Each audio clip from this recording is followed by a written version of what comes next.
the highlights. Lagos Task Force conducts enforcement operations, clears traffic impediments on Itire Road.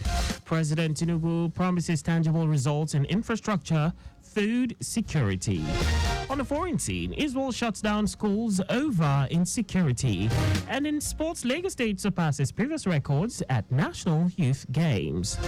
And now the details. I am Akan Usen.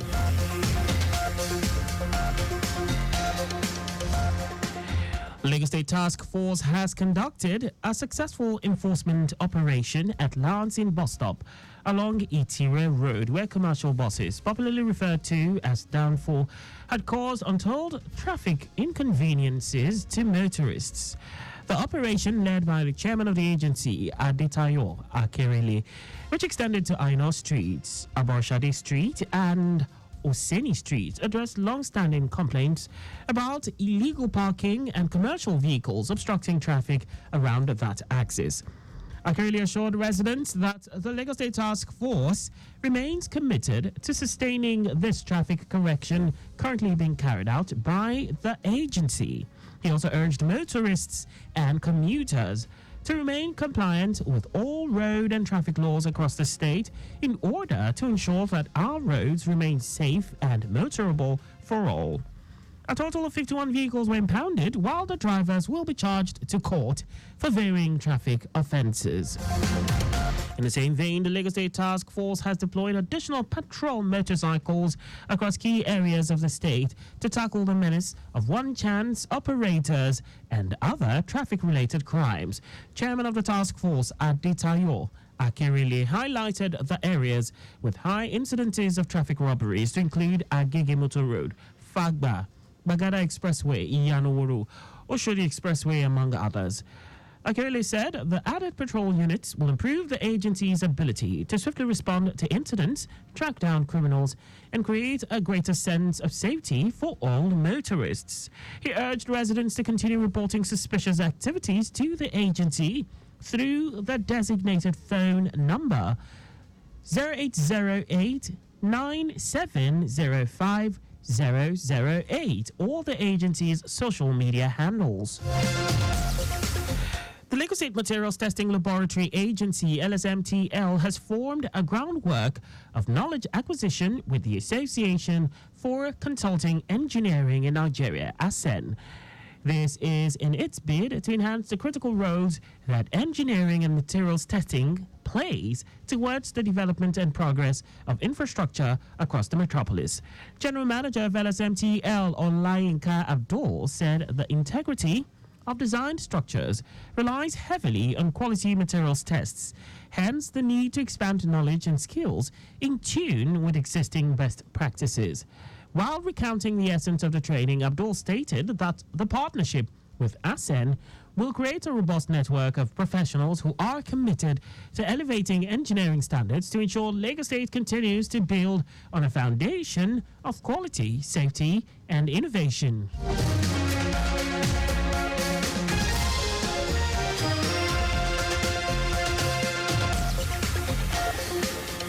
And now to the rest of the stories. President Bola Tinubu has assured Nigerians that his administration is focused on delivering tangible results and making a positive difference in the nation's infrastructure, food and energy security, and education system.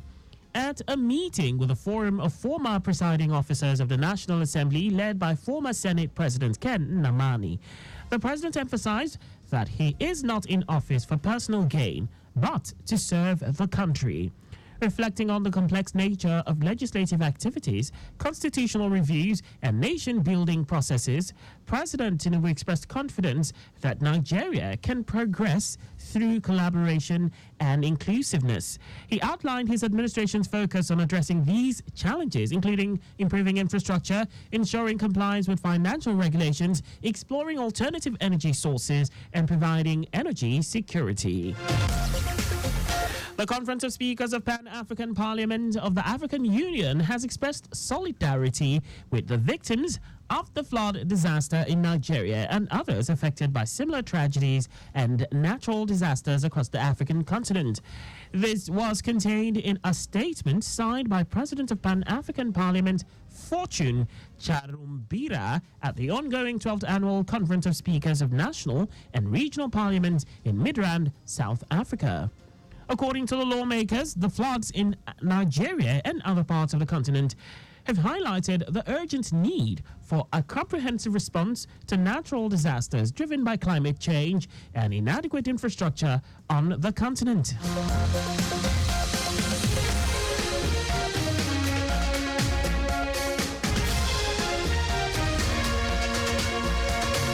And now to foreign news. Israel's Civil Defense Agency has ordered all schools in the country's north closed following rocket fire by the Lebanese armed group Hezbollah and intensifying cross-border violence. The military's Home Front Command said schools and other educational institutions and activities will not be permitted in the north in the interim. Meanwhile, the death toll from an Israeli airstrike that targeted Hezbollah military commanders in Beirut's southern suburbs this week has risen to 45, according to Lebanon's health ministry. And away from all that now, sports. As the 2024 National Youth Games NYG in Asaba, Delta State winds down, Director General of the Lagos State Sports Commission, Lekan Fatodu, has reiterated the commitment of the present administration of Governor Sanwo-Olu to sport and talent development as Team Lagos surpassed the previous record of the NYG. Speaking on the milestone achievement at the closing ceremony, Fatodu said the future of sport, particularly in talent roots development, focus of the NYG lies with Lagos State. He noted that Lagos has proven with a remarkable outing at the national showpiece designed for the under-18 athletes, saying the state should be looked out for in future championships to improve on the performance. It will be recalled that Lagos trounced hosts Delta in the basketball final, proving the level of the Eko girls' dominance in a dunking game, which ended 10-8. Another interesting outing for Team Lagos is the stellar performances from the athletes in boxing, sweeping all 4 gold medals available in the event. And that's all for the news at 4. Just before we go, maintain adequate distance from the vehicle ahead of you to avoid collision. You can follow us and like all our various social media platforms on X at Traffic Radio 961, Facebook Lagos Traffic Radio 96.1 FM, Instagram Lagos Traffic Radio 961, on YouTube subscribe and watch us live on our channel Traffic Radio 961. You can also visit our website on www.trafficradio961.ng. Did you know that the Sanwo-Olu administration constructed watchtowers with alarm bells and perimeter fences in model colleges? You can get more details on the Lagos State government website. To end the news, here are the highlights of the major stories. Lagos State Task Force has conducted a successful enforcement operation at Lansing bus stop along Itire Road, where commercial buses, popularly referred to as downfall, had caused untold traffic inconveniences to motorists. President Bola Tinubu has assured Nigerians that his administration is focused on delivering tangible results and making a positive difference in the nation's infrastructure, food and energy security, and education system. We also told you that Israel's Civil Defense Agency has ordered all schools in the country's north closed following rocket fire by the Lebanese armed group Hezbollah and intensifying cross-border violence. And in sports, as the 2024 National Youth Games in Asaba, Delta State winds down, Director General of the Lagos State Sports Commission, Lekan Fatodu, has reiterated the commitment of the present administration of Governor Sanwo-Olu to sports and talent development as Team Lagos surpassed the previous record of the NYG. For contact with the newsroom, please send a message to info@trafficradio961.ng. And that ends the news broadcast compiled by Adeswa Ejoyoka. I am Akan Usen. Thanks for listening and please stay safe. Good afternoon.